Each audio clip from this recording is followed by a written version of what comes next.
So అమ్మ ఇప్పుడు పితృదేవతల అనుగ్రహం పొందాలంటే ఏం చేయాలి అసలు? పితృదేవతలు అని అంటే ఏంది? పితృపక్షాలు వస్తున్నాయి మనకి ఇప్పుడు. దాన్ని ఏమంటారంటే పితృదోషము అంటే ఏంటిది? ఆరోగ్యంగా ఉండరు, అనారోగ్యంగా ఉంటారు. పితృదోషంలో పితృదోషం అంటారు వాటిని. అనారోగ్యం, ఎప్పుడు రోగంతో ఉంటారు ఇంట్లో వాళ్ళు, ఎవరికో వాళ్ళకి రోగం వస్తుంది. తర్వాత ఆర్థిక సమస్యమైన ఇబ్బందులు, ఎప్పుడు ఏదో ఒకటి అది లేదు ఇది లేదు అనుకునే ఫ్యామిలీలు ఉంటాయి. ఏదైనా ఒక పని చేద్దామంటే అంతరాయం కలుగుతుంటుంది. ఏ పని చేసినా సక్సెస్ అవ్వరు వాళ్ళు. వైవాహిక జీవితంలో సుఖం ఉండదు, పెళ్లిళ్ళు జరగవు, పిల్లల సమస్యలు పొద్దున్న లేచినప్పటి నుంచి వాడు అది చేస్తుంటే పిల్లల సమస్యలు ఈ విధంగా ఎదుర్కొంటూ ఉంటారు అనమాట. అది ఆధ్యాత్మికంగా. మరి శాస్త్రీయ పరంగా చూస్తే ఆధ్యాత్మికే కాదు, మన సబ్ కాన్షియస్ మైండ్ ఏదైతే ఉందో మన మానసిక ఎమోషనల్ బ్లాంక్స్ కూడా కలిగి ఉంటుంది. సైంటిఫిక్గా ఇదేమిటి? పితృదోషం అంటే సబ్ కాన్షియస్ మైండ్ మీద ప్రభావం చూపిస్తూ పోతుంటుంది. ఎమోషనల్ బ్లాకేజెస్ వస్తాయి మనకి, అదే పితృదోషము అంటారు సైన్స్ పరంగా. జ్యోతిశాస్త్ర పరంగా పితృదోషము అంటే ఏమ్మా? చంద్రుడు, శని, రాహుకేతు మీ మీద పడ్డాడు, ఆయన ద్వారా దోషం వచ్చింది అంటారు. అయితే ఎక్కడెక్కడ మన బాడీలో ఆజ్ఞా చక్రం క్లోజ్ అయిపోతుంది, అనాహత చక్రంలో ప్రాబ్లం వస్తుంది, మూలాధార చక్రంలో అసతుల్యత ఏర్పడుతుంది. మూడింటిలో మన బాడీలో దాన్ని పితృదోషము అంటారు. తర్వాత దీన్ని ఎలా రెక్టిఫై చేసుకోవాలి ఏమ్మా? నీళ్లలోకి పోయి నీళ్ళు ఇలా పోల్చి పితృదేవతలను తలుచుకొని నీటి ద్వారా ఇదిగో ఈ నీళ్లను మీకు అందరికీ వేస్తున్నాను అని సూర్యుడికి ఎదురుగా పితృతర్పణాలు వదిలితే దోషం పోతుంది. ఓకే. తర్వాత పూజలు కూడా చేస్తారు కొంతమంది పూర్వీకుల కోసం, వాళ్ళ కోసం. అంటే గాయత్రి మంత్రం అనేది స్మరణ చేస్తే పితృదోషం తొందరగా పోతుంది. సూర్యుడికి సంబంధించింది కదా గాయత్రి మంత్రం అది. ఓం భూర్భువస్వ తత్సవితుర్వరేణ్యం భర్గో దేవసి ధియో యో న ప్రచోదయాత్. మరి పితృదేవలకు నైవేద్యం పెట్టాలి అంటారు.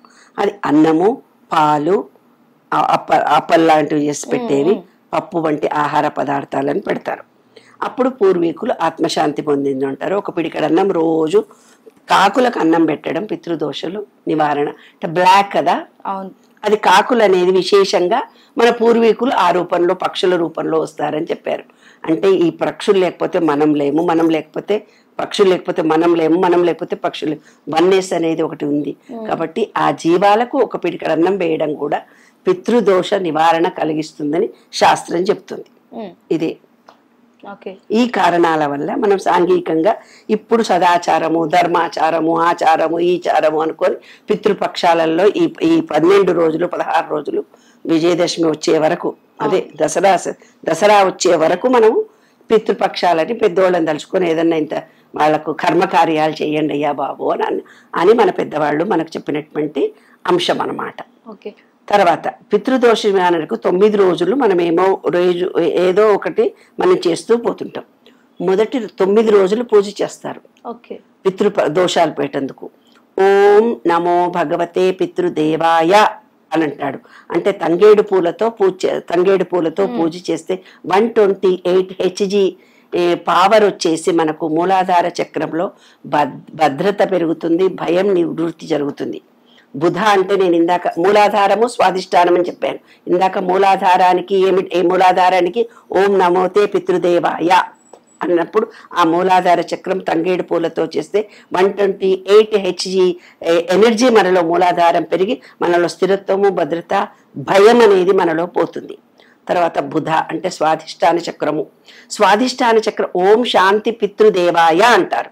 పెరుగుతో అన్నం, పెరుగన్నం గనక పెడితే ఎవరికైనా 126 HG కర్మ నివృత్తి జరుగుతుంది. స్రవంతి శక్తి మనలో పెరిగి కుటుంబ సంబంధాలు శాంతి పెరుగుతాయి.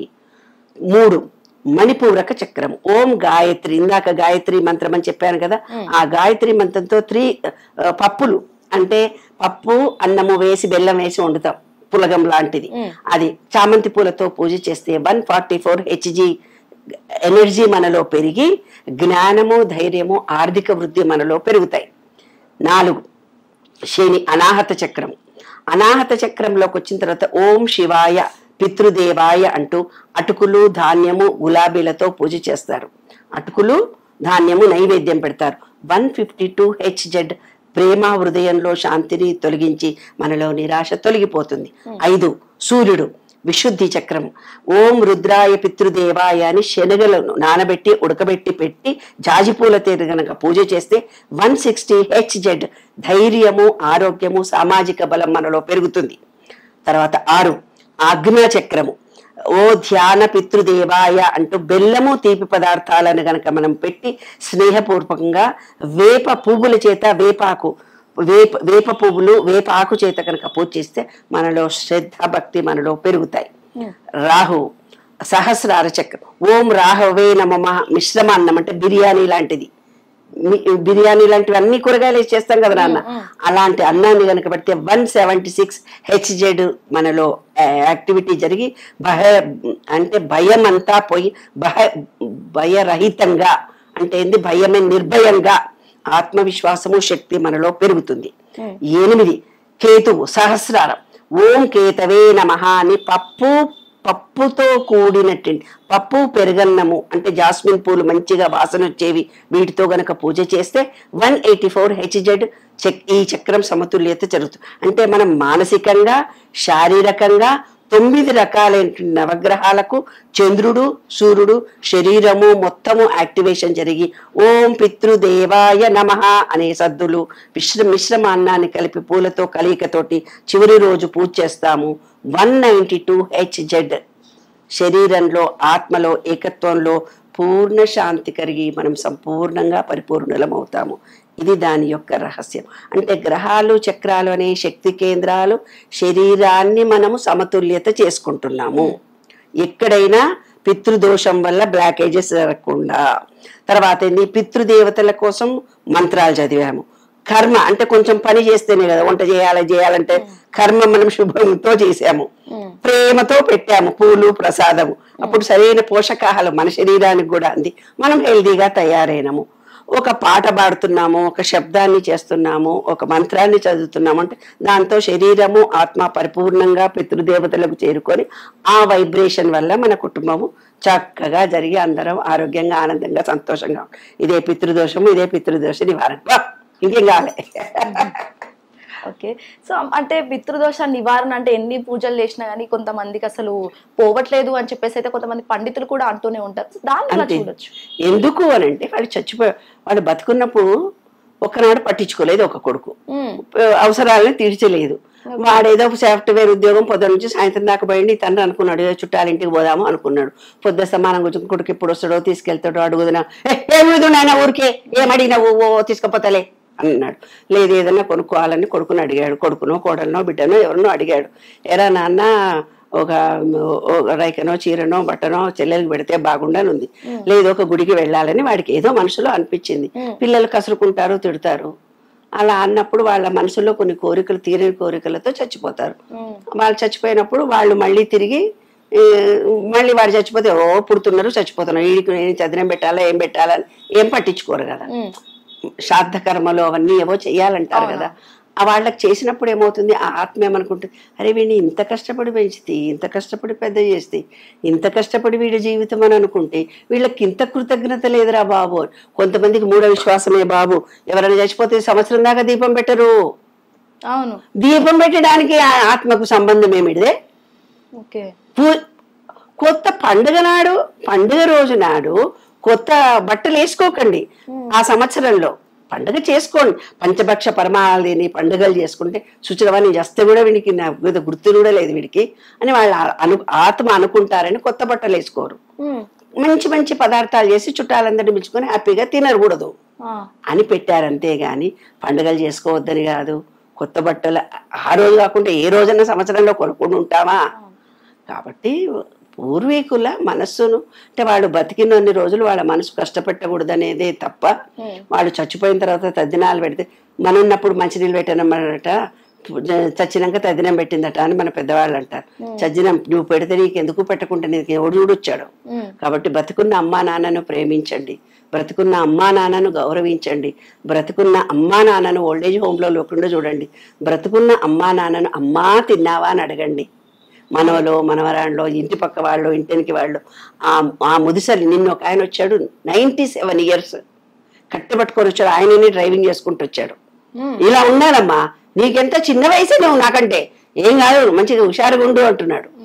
అలాగా ఆ పెద్దవాళ్ళు ఎవరైతే ఉన్నారో వాళ్ళకి మనకు మారల్ వాల్యూస్, వాళ్ళు శ్రమ పడ్డారు, కృషి చేశారు, మన కోసమే ఇంత కష్టపడి సంపాదించారు, మన కోసమే వాళ్ళు ఇంత జీవితాన్ని త్యాగం చేశారు. కాబట్టి అలా పెద్దవాళ్ళని మనం గౌరవించడం మన విద్యుక్త ధర్మం నాన్న. ఆ దోషం వస్తుందని భయపెడతానన్నా కరెక్ట్గా ఓ నాడు ఇంత వంట చేసి అనాథాశ్రమంలో పెట్టొస్తావు, లేదు అన్నం వండి కనీసం పక్షులకు వేస్తావు, అన్నం వండి పెట్టి నలుగురికి పెడతావు, వాళ్ళ పేరు మీద ఒక మంచి పని చేస్తావు కదా, అదే విశ్వం కోరుకునేది, అంతకంటే ఎక్కువ ఇంకేం లేదు. అమ్మ ఇక్కడ ఇంకోటి మీరు ఇందాకే మాట్లాడుతున్నప్పుడు నాకు ఒక డౌట్ వచ్చింది, అసలు పితృ అమావాస్యకు మాత్రమే ఎందుకు నదిలోకి లేదు ఏ రోజు చేయడానికి కుదరలేదనుకో, ఖచ్చితంగా ఏం చెప్తారు, ఖచ్చితంగా ఇదిగో ఉండ్రాలే చేయాలి అని చెప్పారు. ఆ వినాయక చవితి నాడు ఉండ్రాలు చేయకపోతే ఏమన్నా అయిపోతుందేమో ఉండ్రాలు చేస్తావు, ఇంకో పండుగ నాడు బొబ్బట్లే చెయ్యి అన్నారు. ఏ రోజు ఎప్పుడు మీకు ఇల్లు కాకపోతే అమావాస్య నాడు కనీసం అక్కడ పితృతర్పణం చేసి రారని బెదిరించారు మనని.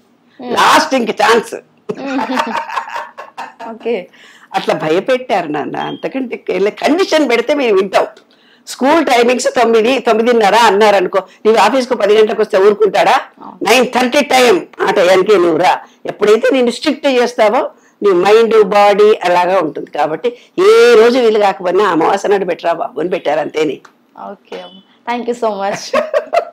హిట్ టీవీ యాప్, ఇందులో short news, live news, entertainment shows, movies, digital magazines తో పాటు మీ జిల్లా వార్తలను కూడా ఫ్రీగా చూడొచ్చు. ఇంకెందుకు ఆలస్యం, వెంటనే హిట్ టీవీ యాప్ ని డౌన్లోడ్ చేసుకుని ఫ్రీగా ఎంటర్టైన్మెంట్ పొందండి. Hit TV app, hit TV app, please download hit TV app. Hit TV app ని ఫ్రీగా డౌన్లోడ్ చేసుకుని ఎంజాయ్ చేయండి. మీకు నచ్చిన ఎంటర్టైన్మెంట్ కోసం హిట్ టీవీ యాప్ ని ఫ్రీగా డౌన్లోడ్ చేసుకుని ఎంజాయ్ చేయండి. హిట్ టీవీ యాప్ ని డౌన్లోడ్ చేసుకుని ఆస్వాదించండి, ఆశీర్వదించండి. ఇంతమంది సెలబ్రిటీలు హిట్ టీవీ యాప్ ని డౌన్లోడ్ చేసుకోండి అని చెప్తున్నారంటే ఎంత మంచి యాప్ ఆలోచించండి. అమెరికా అమెరికా అమెరికా అమెరికాలో చదవాలనుకునే వాళ్ళకి విశ్వసనీయమైన పేరు మన శౌర్య కన్సల్టెన్సీ. UK లో 1 year masters, UK లో 1 year masters, 2 years work permit up to 5 years visa. Contact Saurya Consultancy. Contact 89851 89851.